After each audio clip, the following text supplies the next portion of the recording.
Kawu ɗan sarki ya saki wata sabuwar waƙa wato mai suna riba so. Jama'a assalamu alaikum, barkanmu da sake saduwa da mu da kuke a kowane lokaci, barka da jimirin sake kasancewa da mu da kuke a kowane lokaci. Hausa First TV muna roƙonka in kai baƙo ne a cikin wannan channel ɗin tamu mai albarka, kar ka manta da yi mana subscribe ko mu ce da danna mana alamar ƙararrawar sanarwa, domin ta haka ne in mun ɗora sababbin shirye-shiryenmu za ka gani. Fitacciyar waƙa ko in ce fitacciyar waƙar Kawu ɗan sarki wato mai suna riba so,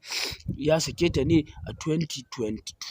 Waƙa ce wadda take nishaɗantar da mutane ko in ce take faɗakar da mutane, take sa mutum ya ji shauƙi soyayya ta shiga ransa,